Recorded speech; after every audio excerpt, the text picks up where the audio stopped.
All About Beer receives underwriting support from Common Roots Brewing Company. They understand the importance of independent journalism in the beer space, and their support helps fund original work.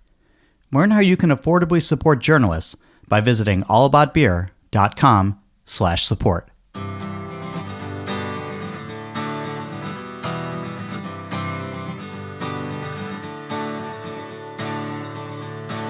Welcome to Drink Beer, Think Beer, the podcast that gets to the bottom of every pint. I'm John Holl, and this time of year is all about traditions and taking stock. This episode is a blend of both. It's our annual look back at all that happened in 2025, from the trends to the news, the good, the troubling, and everything in between. For the last few years, I've called up writers from around the world to share their insights from their pub visits, brewery interviews, and travels around the world. I'm joined by Melissa Cole, the great British beer writer, Matt Kirkegaard, the founder of Brew News Australia, and Christopher Shepard of Beer Marketers Insights. We got together over Zoom in all of our various timelines, and I can't wait to share this with you. So here's our conversation. Welcome back for another year, everybody. Hello. Thanks. Good to be back. Yeah, everybody's alarm went off this time. Everybody was nobody is ill this time. No. This is quite nice. Shep, I wanted to start with you. You were on the road a lot this year throughout the U.S. You were at a lot of conferences, a lot of events. Got to talk with a lot of brewers of all sizes. As you're starting to think about the calendar turning to a new year, what's your takeaway from 2025, from being on the ground and all of the conversations that you've had? That's you know, it's interesting. We're looking at a sort of historically bad year in the U.S. beer industry from a sort of macro perspective, and in terms of overall volume and also dollars. But it's interesting getting out, especially this fall, right, when most of the year was already through. People sort of knew where things were going to be ending up by that point. I can't say that the mood, especially with many of the small brewers that I was connecting with, the vibe was not necessarily one of defeat, right? One of just like absolute resignation. There was much more, and this could be a little bit of, selection bias, if you want to call it that. This could be a little bit like I was at events, so these were the people who were looking to go to events to see each other, to learn. So there's always a little bit, that's a type of brewer. Folks that are more resigned or probably staying home, digging in, focusing on what's in front of them. But there was much more a vibe of like, you know what, it's hard. We're having a difficult year. We're not growing, but there were also, honestly, there were more growth stories than I expected. Most of them are smaller. It's not like gangbusters. It's often folks that are sort of digging in a bit deeper where they are. We've seen a lot of businesses, certainly across U.S. craft, contract a bit in terms of their reach. But it's I don't want to say it's resilience, but it's just sort of grit, I guess. That's a good word for it. Right? Yeah. I mean, that feels like the vibe to me of just sort of people gritting their teeth, and holding on and doing what they can to figure out their way through an incredibly difficult period for the industry. And one of the stories that I've been telling them is that it's not you, it's not craft, it's not beer. It's alcohol, and it's bigger than that, right? There are really large things at work on the industry right now that most of us have no control over. Yeah. Gen Z. No. I'm only saying that because I knew you were going to troll me. I know. That's all it is. Shep has really good slides that shows why that argument is false, and I'd love to get into that later on. But Sure. Melissa, right before we started, I was like, "Hey, how are things?" And you're like, "It's a shit show." Yeah. In light of what Chip just said, Well, I mean, to be honest, funny. I mean, in terms of, we've got a very similar thing going on in that there are people who are just, screwing their courage to the sticking point and saying, yeah, we are going to really focus on this. I think, interestingly, one of the things that people who have been in a position to, or in a position to partner to do, is that there's a few more people buying their own venues, not just relying on tap rooms, getting pubs, getting bars, or like joining forces with independent operators to open like a co-owned venue. It's not a massive trend, but it's certainly an acceleration. And I think the other thing that we're seeing is that people are definitely taking advantage of the lower taxation on lower ABV beers. So we are beginning to see a swing back to people making lower ABV beers, although that has also ironically backfired on some people how so? when they put a heck of a lot of work into taking some of their flagship beers and just taking them down like 0.2%, and the world just going mad. So Marble in Manchester, who are iconic OG craft brewers, took Pint, which is just the most magnificently named beer in the world, and is one of the most perfect beers to have in a pint, several thereof. They absolutely nailed the flavour, no problems, absolutely perfect, but people just weren't wearing that drop, so they had to put it back. But in general, it's sort of seeing that people are going back more to those sessionable beers. And interestingly, the slight positive is cask has had a resurgence. But maybe come back to that a little bit later, because the problem that we do have, and when I was talking initially before the show, is that we've just had the budget here, and the November budget was just catastrophic for the leisure and hospitality. For those of us not in the UK, can you just give us the quick civics lesson on what that is? Oh, so basically, every year, in some really daft way, that we love to do over here, like, for example, sending a crown in a car to open Parliament during COVID, is the Chancellor of the Exchequer, so your Treasury Secretary equivalent, stands on the door of number 11 Downing Street with a red box in their hand, and then goes to Parliament and delivers the budget.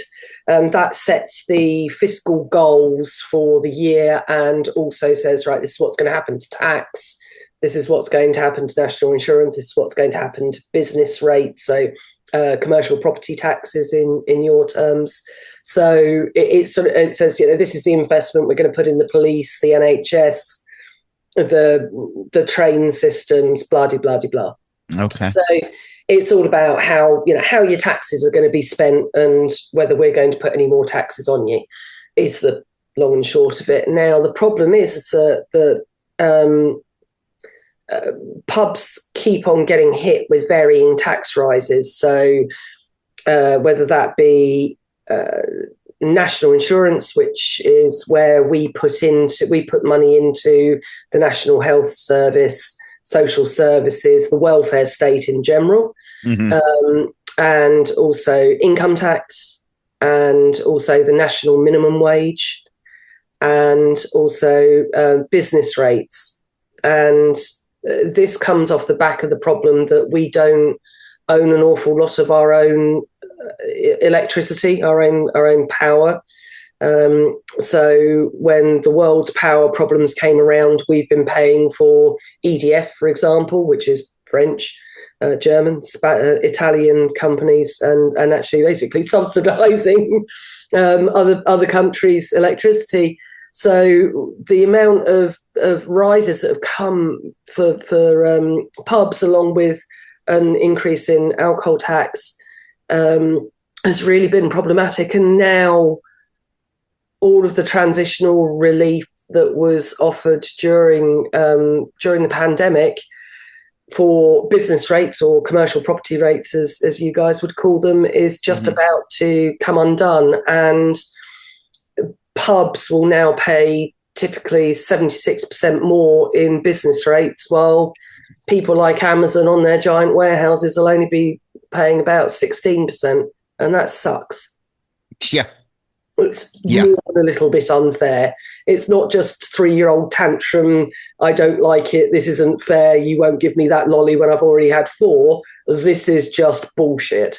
So yeah, and the math bears that out. You know, the clear numbers bear that out. And the big concerns, sort of also in general, and I mean this from a sort of a societal point of view, is and this has happened before. It happened pretty much almost when I joined the industry, is we are in danger of getting to the point where actually the benefit of taxing the sector as a whole and also alcohol as a whole is going to start being outweighed by the fact that over 1 million jobs and 18 billion in taxes is paid. If that sector collapses, which is the 3rd largest contributor to the UK economy and also employs the vast majority of people under 25, the government's going to have a real big problem on its hands. So it's in danger of actually entirely shooting itself in the foot and having a young, healthy workforce out of work, which is a really bad scenario in general for the welfare state. So yeah, it's not great. Great. Always a joy when you're on the show, Melissa. There's a bunch of things I want to come back to in a minute. But Matt is already living in tomorrow.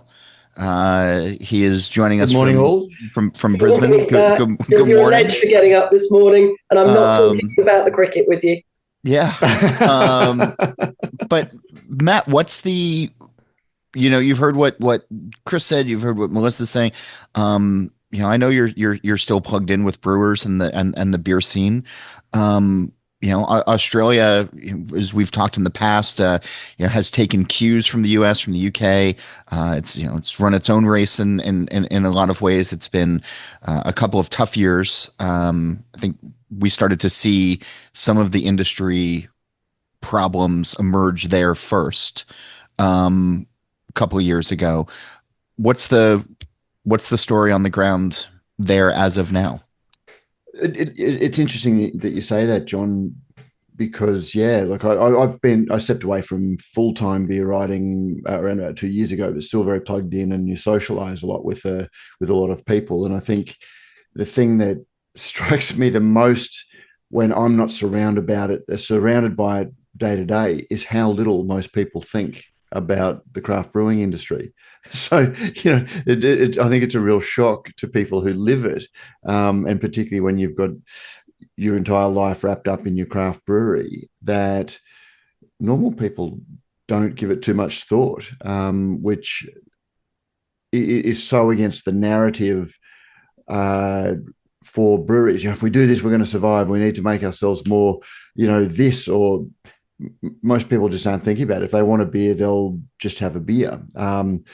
But going to what you said, where Australia was probably a little bit ahead of the US in some ways, which was about the first time we'd always followed the US trends. But when it came to the real pinch about 18 months ago, we lost a lot of breweries very, very quickly. And I think that stage has gone. I read it described recently that we're out of the closure phase, but there's still fade outs where people just want to quietly leave the industry as opposed to announce that they're leaving the industry. So we're not reading as much about closures, but we're still not reading too much about growth. Anyone that's surviving counts that as a win at the moment. We're seeing a lot of amalgamations or partnerships that aren't being pitched as a way to grow the way, or the trying to get scale the way it was 4 or 5 years ago. It's really businesses that are struggling, that are hoping that it's we're in the water, and we need to hold on to each other to avoid being taken by the sharks, which isn't a really positive way to talk about business. So look, all of those things, it's fairly bleak, but I don't hear too much of positivity other than, well, we've survived. I don't hear too much positivity that can be cross-referenced with actual green shoots or those sorts of things. I get the feeling that there is a lot of desperately looking for the positives and it's almost like a shared trauma view of it, as opposed to really seeing meaningful growth down here. So it's fairly bleak. That said, I don't think the beer has ever been better because quality has survived.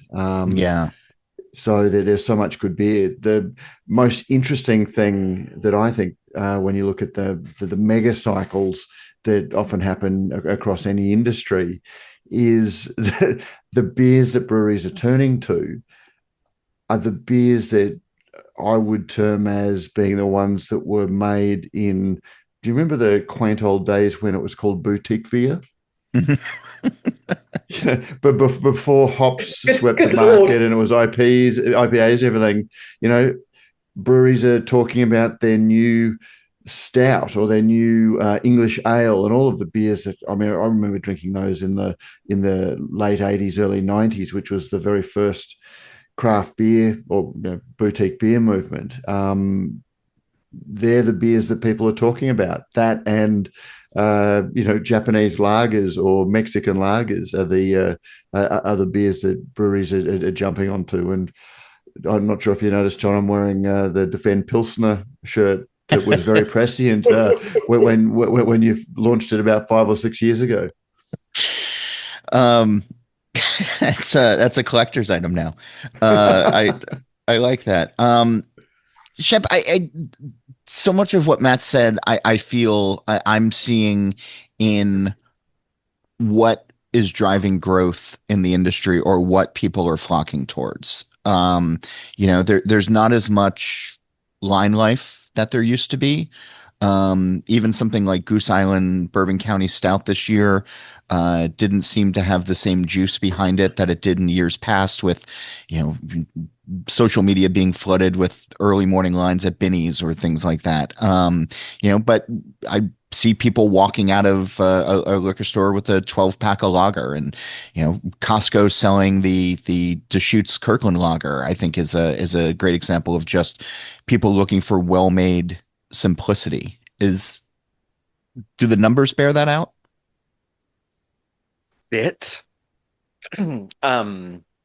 One of the biggest volume growers across the total beer industry this year will be Garage Beer.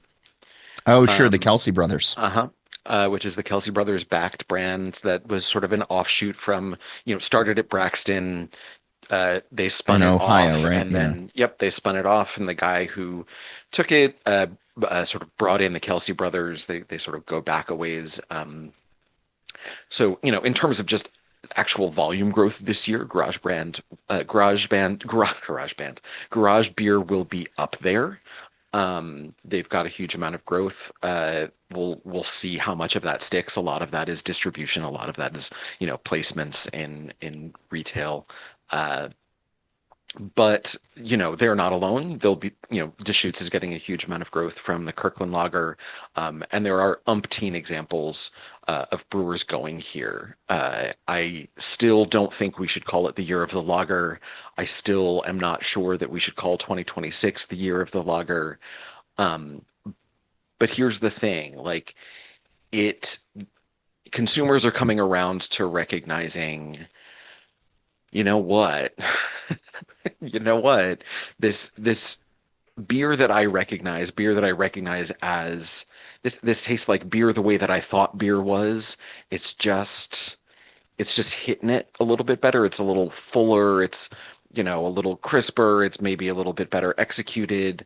I am willing to pay a little bit more, but maybe not as much as I was paying for some of those Sure. for some of those other brands to go here. One of the points that I made about Garage in particular, as I uh, went around the country talking about this fall, is they are basically line priced with Mich Ultra. They, as a Oh, brand, don't like to say like that they are aiming at Mich Ultra, and that's not their strategy per se. And it might not be their strategy, but there's something about that price point where there's been very, very little competition. Mich Ultra, by the way, is now the largest brand in the country by volume. It will end this year there. It sort of passed Bud Light hilariously earlier in the year. that was always going to happen. Yeah. I mean the I mean, going back wild years, irony. this was the plan. Like Yeah, this was, exactly. like it. Anybody who's like, oh, it's Mulvaney, and like, no, this was No, always AB's plan to have Mich Ultra supplant it is Bud a Light. Yeah, wild irony that this disastrous year for them accelerated that flip by multiple years, some probably 3 to 5 years on the previous pattern. The fact that Bud Light sort of plummeted in 2023 allowed that shift to happen further.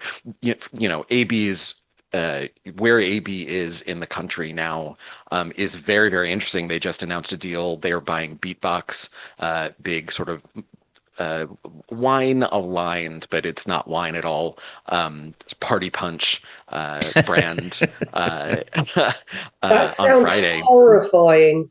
Um, come uh, on, in your younger days, or like whenever we're hanging out, come on. I don't even know what a party punch is. It just So sounds you take dreadful. all of yeah, the alcohols, all of them, and big jugs of Hawaiian punch, essentially, stop. and you put it into an igloo cooler. And then one person stands on one side, one person stands on the other, and you shake it vigorously.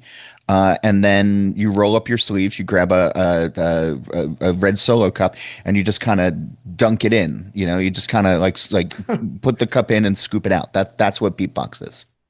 God, you people are But they philistine. package it in like a milk carton. That's Oh, for oh, the record, that's oh, not exactly what beatbox is, but classy as fuck. Thanks for coming to my I'm TED Talk. Yeah. I'm glad we spent 2 decades teaching people about quality and ingredients and provenance. I mean, so this is Well, this tell has me where always I'm been wrong, Shep. um I think their production method is a little bit different. Well, Uh, that's where they're going to fail. You need a couple of bros to come out. um, and there are It's like the multiple Borg. flavors. Yeah. Um, Right. oh, don't get me on Borgs, John Hall. You do not want Christopher Shepard's take on Borgs.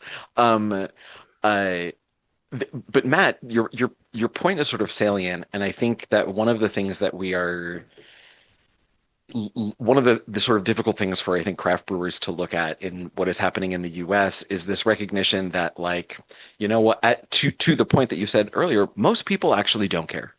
They don't. Yeah. They just don't. And honestly, you're going to have a hard time making them care. And by that I mean you're going to have a hard time making them spend that money. Mm. And I think in some ways that's part of the reason why we're seeing whether it's regionally focused, whether it's backed by the Kelsey brothers, whether it's much smaller and happening just in a tap room, why we're seeing folks come around to lager is, as you mentioned in your question, John, the simplicity of it. Um, when people want to go out and party, they're going to go out and party, and they're going to drink whatever the heck they want, so that they Yeah. can have the time that they want to have. But if folks are looking to just drink beer, they're moving towards, you know what? Like there's something about this beverage and it just sort of being with me for a while and not being the star of the show, not being the focal point, not being the thing that I'm sort of gazing into lovingly, but it just sort of being there for the ride. And that's in a lot of ways a fundamental shift, because that's what beer always was, and what craft and small brewers sort of upset by saying, oh, but beer can be so many more things. Beer can be many, many more things. And now craft brewers are trying to figure out how to do that thing again. And it's a different skill set, both in terms of brewing, but I think even in more so, there are plenty of brewers that are making fantastic lagers. I'm sure, John, you would disagree in various ways, but as a selling technique, it's a fundamentally different way to figure out how to market and sell beer.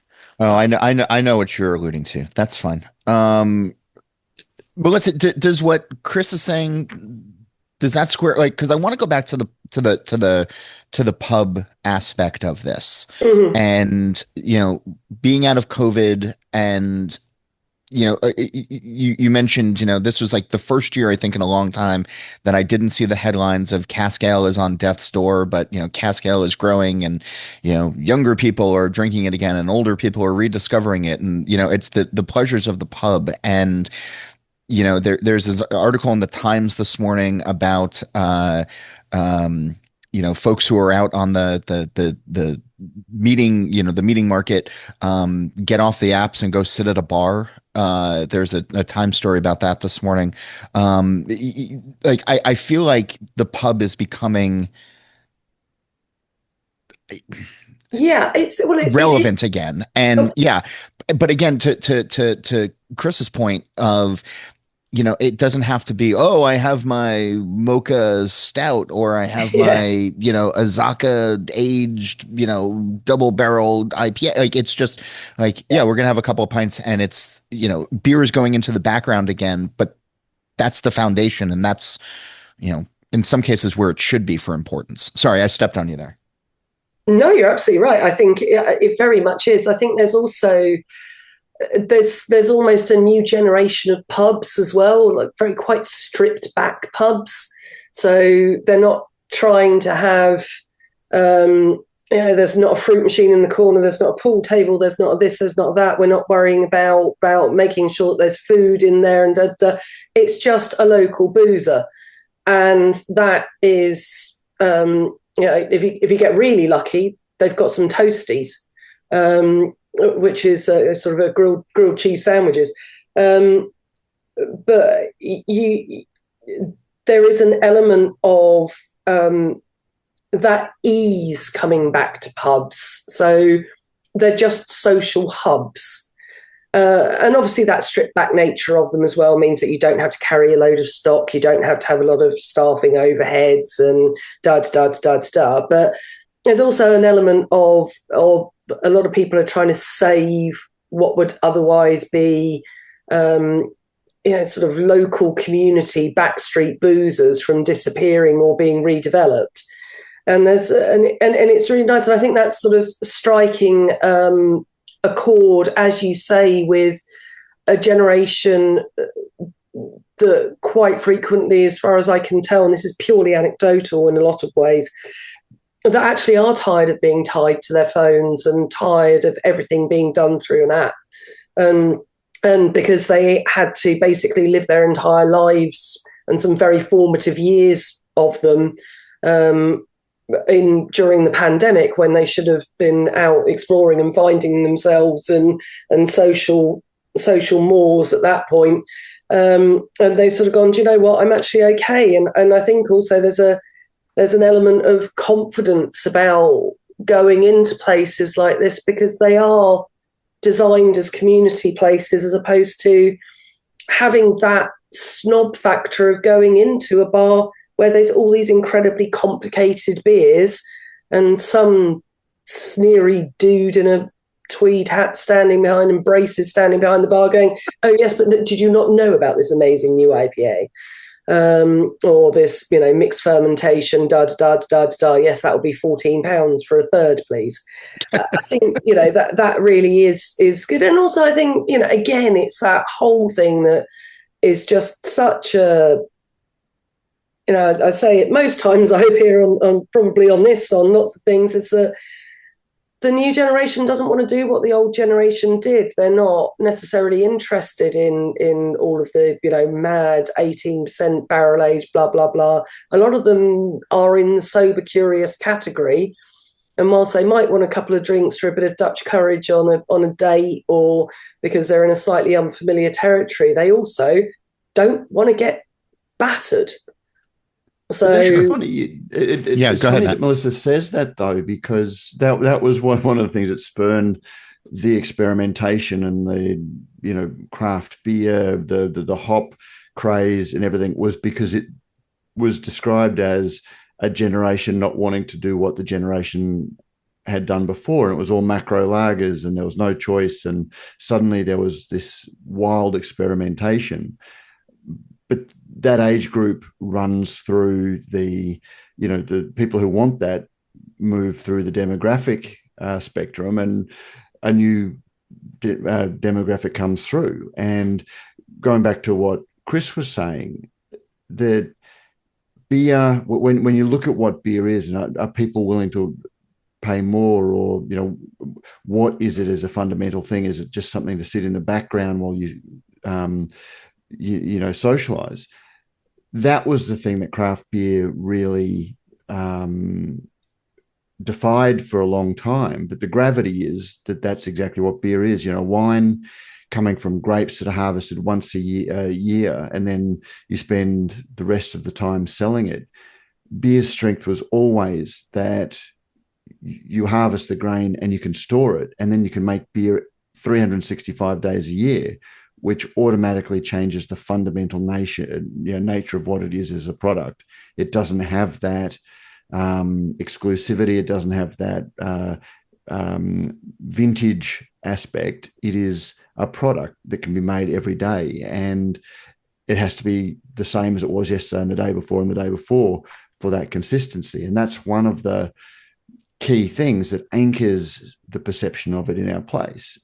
But the great opportunity for beer, and I think the thing that we're going to see is, for all of the talk about sober curiosity and the trends that have come through in a certain demographic, we're already starting to see discussion about the lack of sociability and the role that responsible consumption of alcohol plays in socializing is one of the things to address the anxiety epidemic amongst young people. Going out, having a drink and meeting people face to face in a bar, having a drink instead of on apps, is one of the things that we're already seeing being talked about. And there's a guy that you might know, Scott Galloway, who's so he's out touring a book at the moment that says a whole lot of stuff. But one of the things he does talk about is going out, having a drink and socializing. And that's one of the roles that alcohol has always played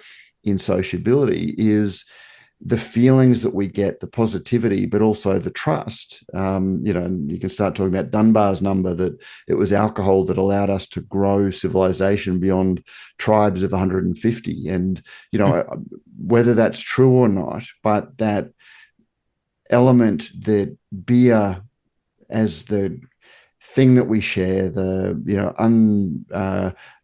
unpretentious glass of sociability, that is one of the great strengths. And, to some extent, brewers forgot about that during the excitement and the hype, but we are starting to come back to that, and we can really set our sails to catch that wind.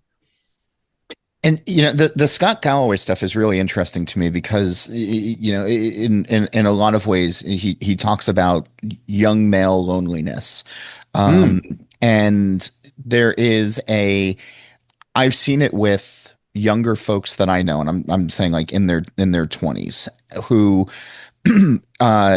just don't go out. Like they spend their nights on video games or on Discord channels, or they're interacting with people, but it's not face to face. And then one or two conversations that I've had throughout the course of this year, like where I've been out at a bar with folks and I walk in, one of the conversations that sort of stood out to me, and then Scott Galloway was introduced to me in this concept afterwards, and it sort of clicked, was, how did you learn to order that? Or, like, how did you know where to sit when we came in? There's all of these questions that they had about like being in a bar. And like, John, I was like, I don't know. It's like a fish in water. I just know how to do this. This is where I feel most comfortable. Yeah. I had a chat with some young parents recently because my daughters are 21 and 24, and they hate answering the phone. It's just one of the things, because you can text, and the thought of getting a phone call where you don't have caller ID, you don't know who's on the other end, is just terrifying to them. But in the workplace, they would rather send an email than pick up the phone and ask the question. And there is a generation of parents that they're getting the home phone, because when you think about it, and I'm really aging myself here for a lot of your audience, is that, you used to have a phone that was generally in the kitchen. Yeah. And if you wanted to call a girl to ask her out, you dialed, and it was a lottery who answered the phone. Oh yeah. And you might have to speak to mum or dad or the snotty brother or whoever. And then conversely, when you answered the phone, you never knew who it was going to be. And these young parents were talking about that, and they're also making their kids, when they go to the shops, go up and pay in cash and count the change and do the transaction themselves. Because if you think back to when we were young, those things were anxiety inducing. They were terrifying, going up and talking to somebody behind the counter and then having to negotiate the transaction as a 7, 8, 9-year-old. But that's where we learned a lot about it. And that's exactly the same as going to a bar and going up and talking to people. And, in my 50s, going to a new social event is terrifying. Thank God for beer. That first beer that I can hold on to, and it does become a crutch. And it's, you can talk about the vexed relationship we can then develop with alcohol, but it also has an incredibly positive element when it comes to things like lowering social bars and or barriers. And that's, I think, the age that we're starting to come to, and beer is just so perfectly placed to be the thing as a 5% drink of moderation, that you can just drink and enjoy, but has that social conviviality about it. It's just so perfectly placed to play into that. One of the things that gives me anxiety the most these days is watching my kiddo have the anxiety when I've said, okay, we're at this restaurant, you're going to order your meal yourself. Yeah. And just like the look of terror on her face as she says chicken nuggets, and it's like, but it's fine. The chicken nuggets are going to come, and it's good to talk to people. But on that, what we were sort of talking about with the social ability, there's a brewery in Ohio called Mad Tree, which has been trying to do some outreach to younger drinkers and like creating a safe, welcoming space, and like, hey, we'll teach you how to order a beer, or we're going to do something, where bring your video games but play next to each other, just be around other people. And I saw it in Sacramento earlier this year with, some open mic nights. I was at a brewery called Matty Groves that had a fun, like small little indie band playing, and, like college kids were out, and they were, wasn't a lot of them, but they were there, and they were drinking beer and listening to music and having a good time. And there's breweries that are doing, and pubs that are doing outreach like that.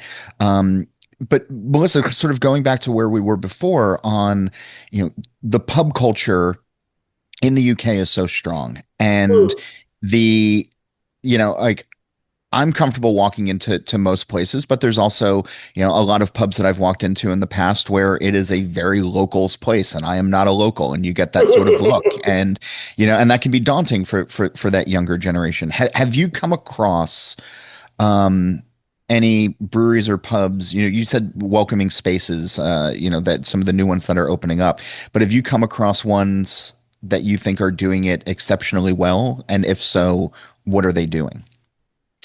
Yeah, I mean, there's two examples that I'd give. One of which was I literally had 10 minutes to pop in because I'd heard about it and I just wanted to see it in person, and that was a place called Brewability, which is in Colorado, in Englewood. And they focus on an absolutely inclusive environment. And they also employ adults with disabilities at all levels of their brewery and their kitchen and their servers and so on and so forth. And fingers crossed, there is talk of them actually expanding. And I think one of the knock-on effects of the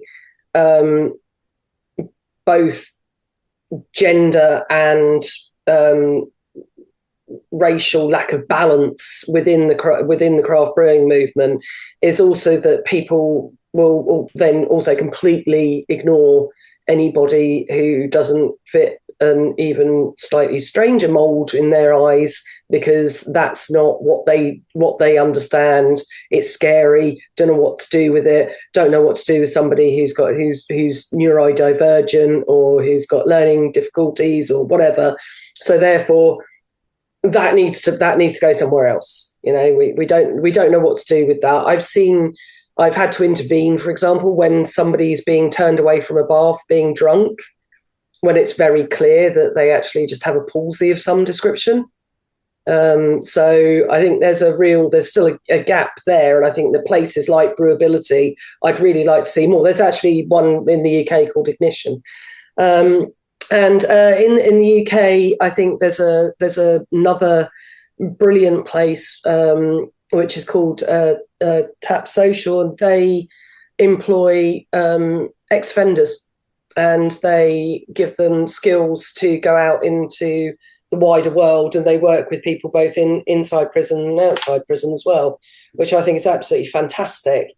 And there's also places like Wiper and True down in Bristol, who you wouldn't specifically really think about it if you were just walking in there, but they've got things like menus in Braille. Everything is fully disabled access. There's areas where if you're beginning to get social anxiety due to sensory overload, that you can go to that are deliberately quieter, that don't have music, that have much more of a soft furnishing, so that you can have an area where you can just deal with the sensory overload, or just sit there so you don't get sensory overload. And I think there's a lot of places that are really thinking hard about that. And it's just either it's by hiring somebody to say, hey, listen, this is how you design your space, or actually engaging with people who can say, hey, listen, this would be amazing if we could do this. I think there's still too many very serious blinkers on in the industry, and I get that 99.9% of the time that is just because everybody is still trying to just keep their chin above that waterline. But you're also by not taking those blinkers off and thinking about a wider market, you're also just completely missing out on a lot of stuff as well. And I think that's it's also something that, again, going back to that whole beer being a social thing, is I think also there's an element of a social contract there as well, is that everybody should be able to be sociable, and there should be, places that are accessible to people, that when somebody who, say, for example, is physically less able, doesn't have to put in an extra 2.5 hours of thought just to be able to go out for a pint. And I think that would be a jolly nice thing. Yeah. Chris, have you run into similar experiences on your travels this year?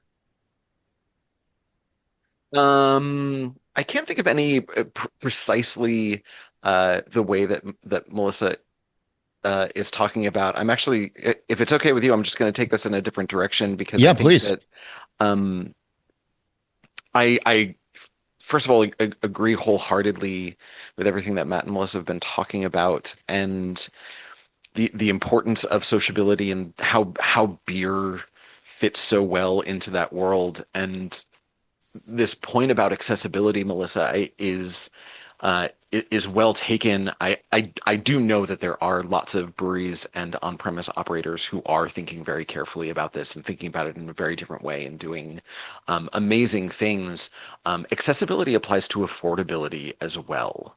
And that a little bit keys back into what I was talking about earlier, but in terms of lager and pricing lager and so on and so forth. But I think that one of the things that we're seeing in the US this year, certainly, one of the biggest challenges for the industry is largely macroeconomic. People don't have the money. People are being very careful about their money and they're very nervous about the outlook for their money. Consumer sentiment writ large, these sort of major measures of just how the consumer is doing are suggesting that, not so great.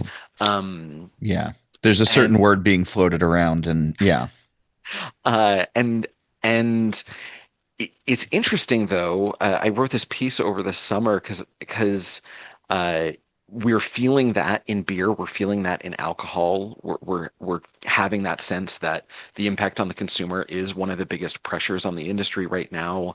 But you know what? Energy drinks are doing just fine. Energy drinks are actually killing it.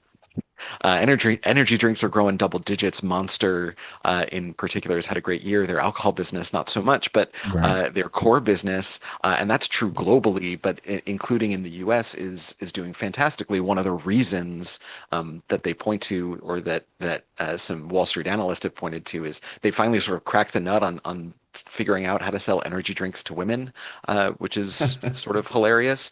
And beer could I suppose learn some things, but was the answer a pink can? Not precisely, but it's not. It's actually closer to that than you'd really like it to be, which is why I'm a little bit skeptical of whether there's what the lesson really is there for beer. I'm not sure that it's the same. But one of my takeaways from this is, well, looking at the world that we live in, of course, energy drinks are doing fine. People want energy right now. People feel like they need energy right now. People feel like they have to go. I love this idea of pubs coming back and people sort of being interested in putting their phones down and getting back out to connect with people. I think, let's be really clear, that's not the prevailing vibe yet. I think it would be great if it becomes that. And I think for the industry to get where we all really want it to be and to be healthier than it is today, we need to go further down that road, because I think we still live in a culture that wants us to be going all the time. Wants us to be moving forward. There's always another thing to get to. There's another responsibility. There's a kid to pick up. There's a dinner to get on the table. There's another job to get to. There's another gig to get to. There's another this, another this, another this, that we're always sort of constantly moving towards.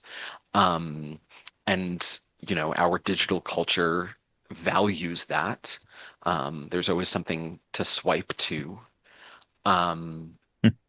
Well, there's also that dreadful phrase of side hustles, which is just right, exactly. second jobs, everybody, or third jobs or things like that. I mean, I think that's the frightening thing is that, you are seeing people who previously would have been able to get by on, working full time in a grocery store or working full time in a pub or working full time at any other job that you see. It's like now they've got to take a second and maybe even potentially a third. Yep. And that's the frightening thing. I think, the old adage of as the economy goes down, the hemlines go up. Well, I think we can all brace ourselves, because it's going to be micro mini skirts in the next season. So it's chocolate and makeup sales are up strongly in the UK. Also, just really good signs that funnily enough, struggling to spend money. I was going to say that when you said that I remember reading an article during a recession that lipstick expensive lipstick sales go up because it's the affordable luxury. And so to hear you say that makeup is doing very well, that's one of the great, if times are bad, once upon a time having a beer was the affordable luxury, the thing you could treat yourself with. Whether it's still that, I don't know. Well, the thing is they might have that extra cash to have that affordable luxury, but what they don't have is the time. Yeah. And the impulse that impulse to be going is cultural, but it is also economic, to your point, Melissa, right? People have jobs. They don't have the time to sit in a bar at the end of a day on a Tuesday or a Wednesday or a Thursday to have a beer or two with their coworkers or with friends or with family or a friendly stranger who just happens to be there. They have to have an energy drink on the way to another job.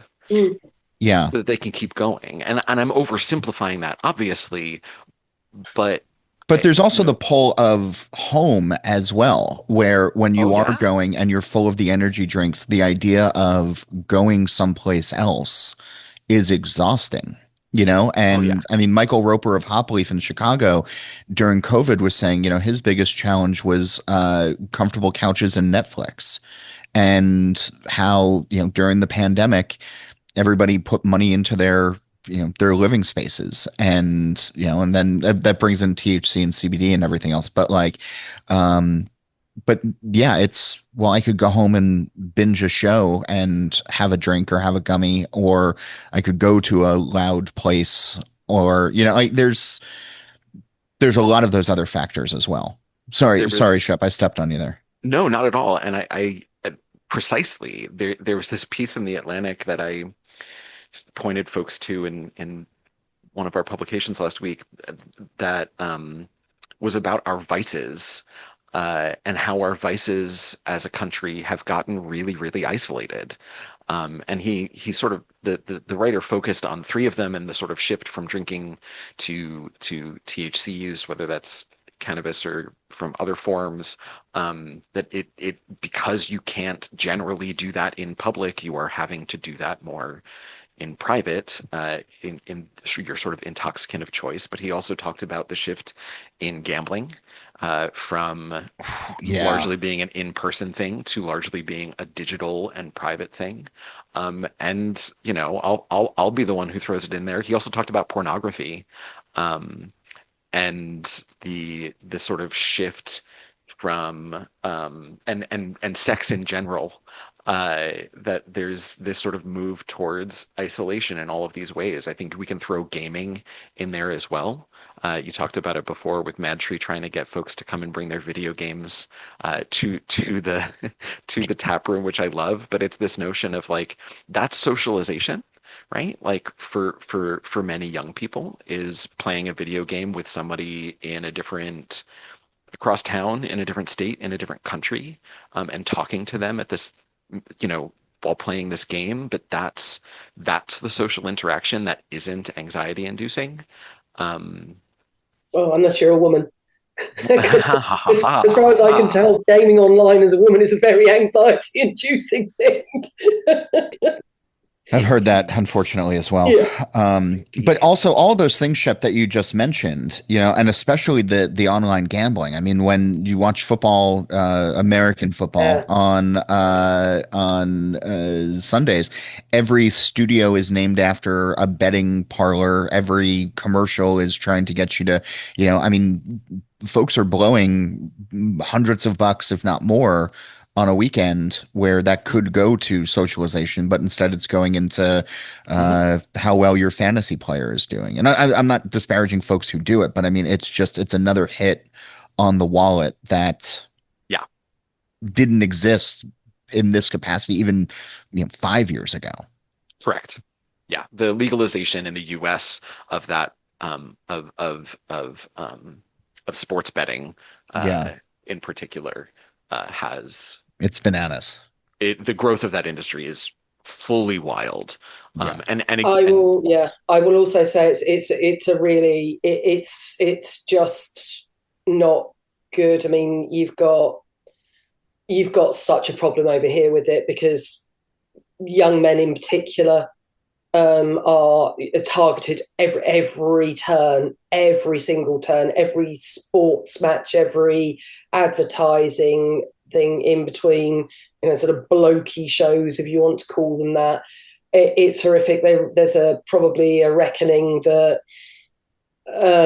between 4 and 11% of suicides in the UK last year were probably gambling related.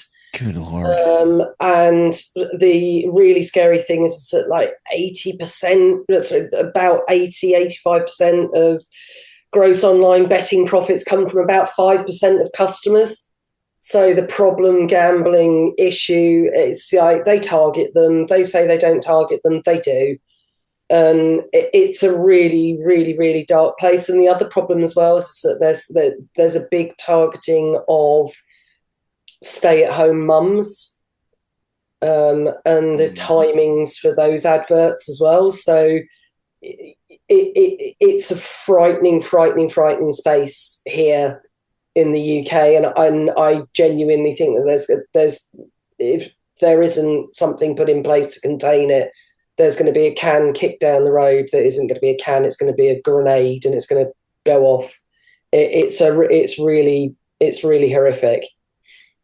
And I think it's one of those things, and I think you're absolutely right to start talking about it. And I think it's something that the industry should also be very worried about, because that's a hell of a lot of disposable income that's going to be taken away. Yeah, it's an interesting thing, because I think one of the challenges is, well, there's a handful of challenges. I think one of them is, alcohol is in an interesting place as an industry to have a discussion around sort of limits on vices, right? Like that gets into a sticky place real quick. Who are you to, say one industry is better than another in terms of, and that's not me saying that to you, Melissa, but that, the proverbial legislator talking to the alcohol industry, trying to lobby against, gambling, is just tough to do. But I think about it on just sort of on a marketing level is, the industry isn't used to figuring out how to convince people that they should socialize. That was sort of a given for a long time. And there are various brands that are trying to do it, right? It's a part of the branding. Heineken's been working on it. I think the new Miller Lite ads that are going to be coming down in the next couple of months are sort of trying to riff on this idea of like, how do we help consumers get through this anxiety, and just get to talk to each other and go out to a bar. It's before you were trying to convince people who were already at the bar to choose your product. But the industry isn't used to trying to convince people to go to the bar in the first place. Yeah. And so it's a tough challenge. It's a tough nut to crack. Matt, now that you're back in the big city, have you seen places that are trying to, what Chris was just saying, to try to get people to the bar?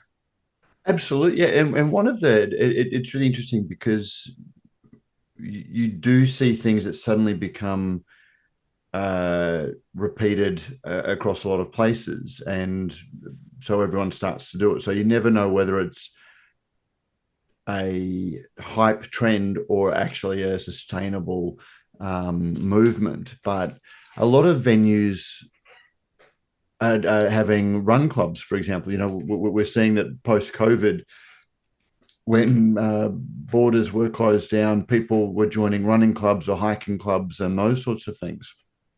And so running clubs, a lot of breweries here have become the hub for a running club, where on a Tuesday night or a Wednesday night, people come, they'll do a 5-kilometer run, whatever that is in miles. So they run and then they have a drink. And it goes to the extent that depending on the color wristband you wear, you can just be you can be somebody who's paired, or you can signal that you're actually a single who wants to meet people. So there are those elements that are coming out. So it's, on one hand, incredibly healthy because people are not only getting out, but they're running and they're exercising. But then having a beer at the end of that is being integrated into that healthy experience. And so that's a wonderful trend that we're seeing. We are starting to see events that aren't about the drinking, they're about another activity. And gaming, that we were talking about before, is another one of those things, because if you think about it, socializing is hard, and particularly for a generation that hasn't grown up dealing with all of those things that we talked about a little while ago, ordering in a restaurant, the things that when we're young are anxiety inducing. Going to a pub and talking to people can be exhausting, but when the socializing is the focus, all of your effort goes into that. But if you're playing board games, or if you're there as part of a group, or if you're having a drink, that becomes part of the focus of this, not just the socializing. So it's not just the drain. There is other things going on. Even just sitting and playing cards, there aren't embarrassing silences. There aren't pregnant pauses. You can just talk about the game, which takes the pressure off the effort of socializing. And sometimes that's what having a beer in your hand can do. Yeah, I hadn't actually really thought about it in terms of over here, because we've always kind of had card games happening in pubs, or cribbage, or a version called Welsh Don in the Northwest, or things like that. It's always been quite a thing, darts teams, pool teams. But you're right, actually, Matt, because I was in a tap room on Sunday afternoon, and if I think back on it, and I didn't really think anything of it now, there were at least 3 tables of 20-somethings all playing board games, or playing dominoes, or doing something like that. So yeah, I think you're right. I think there are so many small things that venues can probably do to say, hey, listen, you can come here and actually have a relaxed time and not make it too scary. And running clubs have been something that's been quite popular in the UK for quite some time now. I know last year I asked you all, what you'd like to see more of, and Shep, you said drag shows. Did that come true? You know what? I cannot say that I attended a drag show at a brewery this year. I do know that it's happening. I did go see a few more of my local drag shows. Okay. In the few minutes we have left, I wanted to just switch quickly, unless anybody else still wanted to stay on this and jump in further. Just on the subject of storytelling in the industry, or about the industry. Melissa, you were a judge for the British Guild of Beer Writer Awards earlier this year, held just a couple of weeks ago. You went through all of the submissions, presumably. You got not all of them, no, but a good chunk of them. So you got to see a good cross section of what's being written about in the industry, who is being covered and why they're being covered. Shep, you're out there, talking to folks all the time, finding different stories, things to write about, often on the business side, but there's a lot of the cultural aspects that come into that as well. And Matt, I know, you can leave the day job of being a writer or editor, but it never leaves you fully. So I imagine you're seeing stories around you all the time. But Melissa, I'll start with you of just, what did you take away from the stories that you read for what was submitted this year, and what folks are doing to get that coverage, and why that stands out? I think it's less about, certainly from the things that stood out for me in what I was reading, it's less about writing about breweries and more about beer in a cultural sense or an adventure space. I think that for me was where the really phenomenal and some of the young writers that are coming through that are being given space. I think particularly for me the takeaway was, I think Pellicle is probably the most nurturing space for young writers with ideas that I wouldn't expect to see published anywhere else. And they walked away with best publication of the year, Matt Kirkegaard's team. Yeah, and no doubt that was fully deserved. And I think that also reflects how people, I think, want to feel more about beer, because I mean, my God, even now it's like nearly every single bloody brewery thing starts with, we were two pals who started in our garage, and that is perfectly valid. That's a lot of people, but by the way, really quick on that, I had an article that Chris O'Leary, who does the Brew York blog, that he found hanging in a brewery in Connecticut that I apparently wrote in 2004 that has that lead. It's in a newspaper. It's yellowed, hanging on the wall, and it's, talk to most brewers, and they'll say that they were a bunch of guys with a dream. Exactly. So we've been telling that story for fucking ever. Yeah, we all have, and I think that's why we're all sitting here just going, God, I envy these young whippersnappers who are coming up with these beautiful things. Because we're just like, I'm so tired. They'll be here soon enough. Yeah. I know. But I think that's the key, and I think that's one of the things that really resonated with me, and actually even sort of reinvigorated me as a miserable, cynical old bat. Is that I think that there are spaces almost in between the lines of allowing for stories to be told that sometimes are a little rambling in a way, but do take you from A to B, even if it's via Z, in a really charming way. And I think also some of, and I'm sort of saying we, I think mostly I'm sort of talking about you and me, John. Sometimes we get to, or you definitely get to give writers space, and I get to either help mentor them or move or point them in the right direction. Is I think it's really nice to see these interesting stories being given a place and given their head, and even if it doesn't always necessarily fit perfectly, even if it doesn't always necessarily always pertain to beer, it started with a beer and then I ended up in Cambodia. I think that there is a space for, I mean, I can actually say I did actually once start off to go out for a night on the beer and ended up in Ibiza, but it is one of those things of, those stories should be told because they're sort of universal hilarity is never going to get old.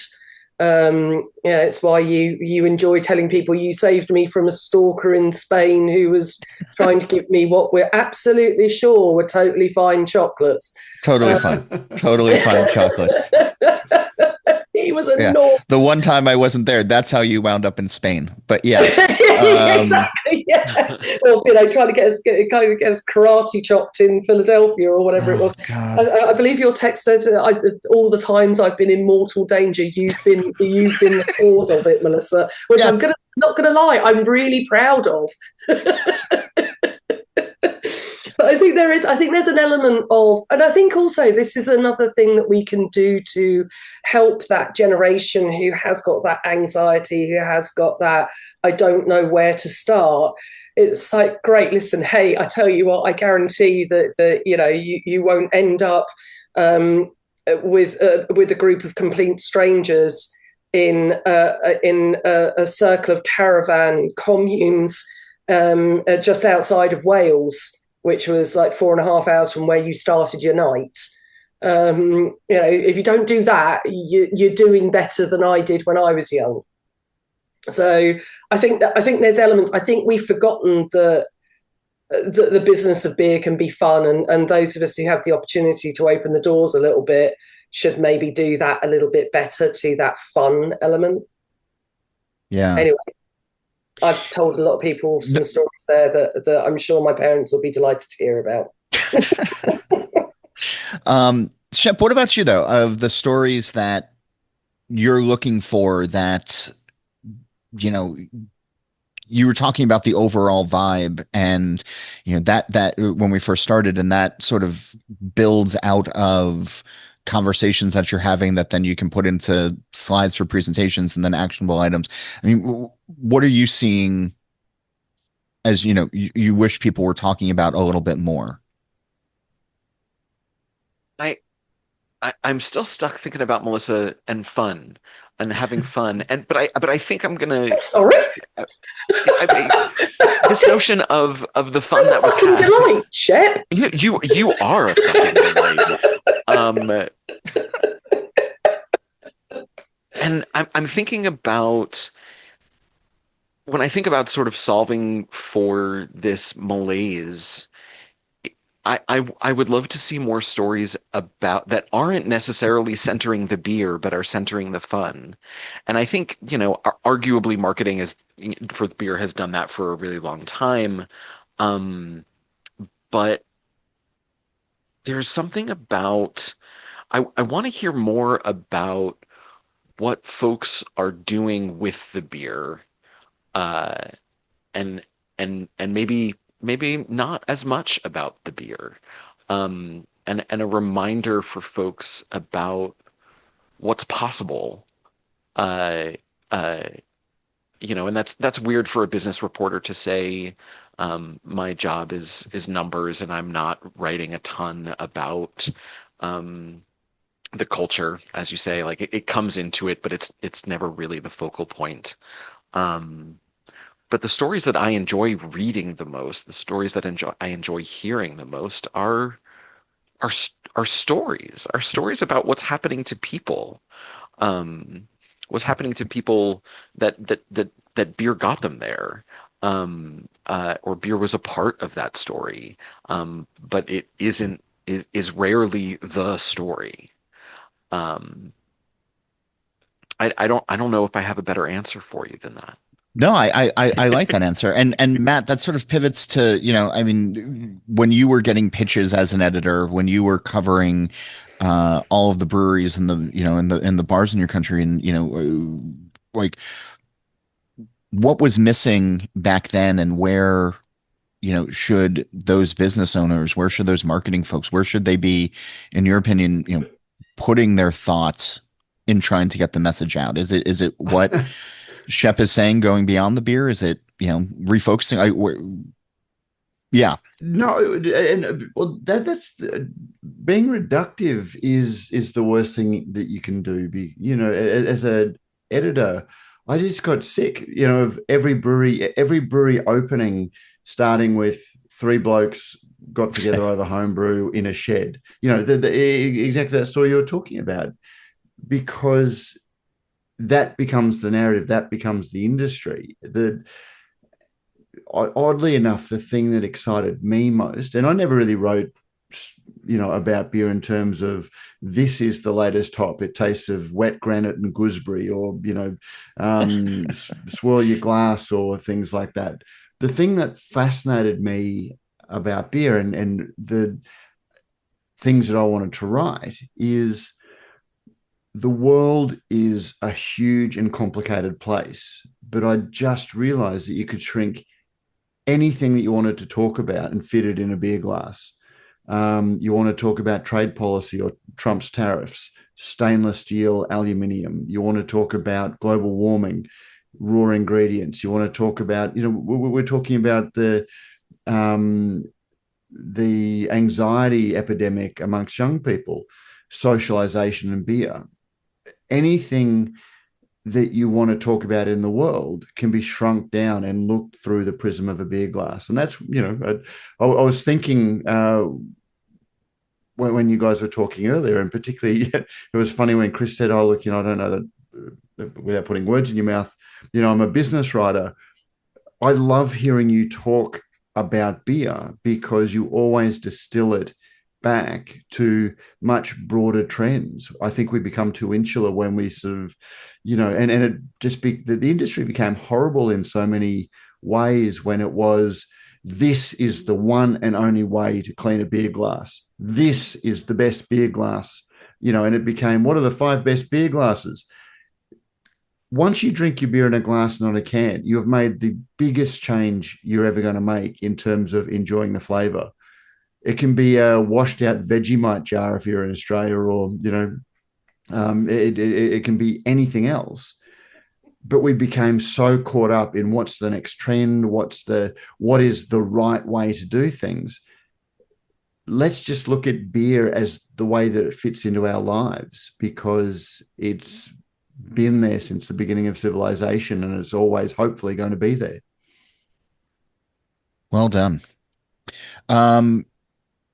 In the last minutes that we have left, whenever you get together with those you love, whatever holiday it is that is coming up, what is one beer that you are looking forward to enjoying this holiday season, Melissa? I was very kindly gifted for my Big 5-0 a couple of months ago. One of the the reopened but sadly now reclosed again Truman Brewery. When they resurrected the brand, they made a whole series of running porter, and I got gifted a bottle of that for my birthday, signed by the brewer and everything, and I'm going to sit down with a huge slab of blue cheese and enjoy the hell out of that. I should probably say also might share it with my husband, but no promises. Matt, what beer are you looking forward to?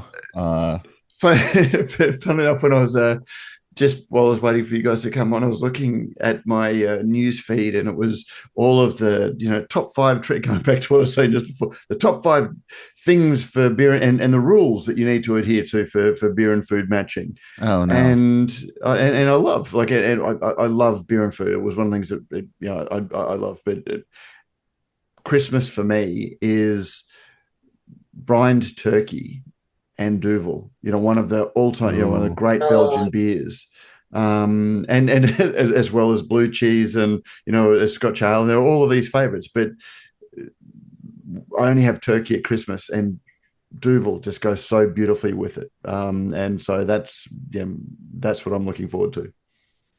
Chip, I'm gonna break all the rules. I was first reflecting on all the fantastic. I've been really enjoying seasonal beers this year. I'm like the only person in the world, but especially this fall, I bought a bunch of seasonals, and so you can't. I can't answer this question without thinking about celebration, but also some fantastic other beers. I love Trogs' Blizzard of Hops. I love that's a fun one. Industrial Arts makes this really beautiful dark lager for the winter most times that I'll look out for. But Matt, for me, the big meals, the big holiday meals, whether that's Thanksgiving here in the U.S. or Christmas or any of them throughout the year. If I'm sitting at a nice table with my family or friends and eating a lot, I want Saison, and I will absolutely have Saison DuPont or Ommegangs, Hennepin, or Tank 7, or another just fantastic Saison on the table this year that I know I'm not the only one in my family who can get behind. It's just the beer I owe, the style certainly, and it's usually Saison DuPont or Hennepin. Hennepin was one of my wedding beers, and so it has a special place in my family that I will just happily drink as I eat far too much. I love that. Yeah, no, Saison with these holiday, I mean Saison anytime, but Saison with these holiday meals is so critically important. Yes. I've got a saison Depeche by Burning Sky that's sitting in the cupboard, winking at me for all the little canapé bits before the big dinner. Hey, I enjoy this every year. Talking with you all and just sort of getting a read on things. So thank you for taking the time. Thanks for all that you do and your expertise. And I love this tradition. So thank you for keeping it going. And Merry Christmas, Happy New Year, everybody. And Hugh, although I do have to just say, here it comes. Here it comes. Yeah, fuck you, Holl, because I know that every time you say you're doing this, the whole of the Facebook message board lights up with when's Melissa going to tell you fuck you? Yeah, no, that's the spirit to end this show on. Although I did get an email recently from a listener who probably correctly pointed out that that word gets used a little bit too much on the show, and by that he means Holl. So, thanks everybody. Happy holidays. Thanks, Merry John. Christmas. Happy New Year. What will you remember from 2025 as it relates to beer? And what are you looking forward to in 2026? What do you think we should be covering? As always, you can reach me anytime via email at johnholl@allaboutbeer.com. That's JOHNHOLL @allaboutbeer.com. Please be in touch. Make sure you join the This Week in Rauk Beer group on Facebook and follow @TW Rauk Beer on Instagram. Upload your photos. Join the conversation. And you can support us by visiting allaboutbeer.com/support. When you're at the website, check out new content as well as the archives going all the way back to 1979. And you can also find the links to follow All About Beer on social media. If you like smart audio content, a reminder that All About Beer has a separate podcast channel. Search and subscribe on your podcast platform of choice. Steal This Beer has new episodes every Monday. The BYO Nano podcast comes out on the 15th of every month. And as for the show, Nate Schweber does the music, Jeff Quinn designed our logo, and I'm John Holl. New episodes release every Wednesday, and that's when I'll be back again to drink beer and to think beer.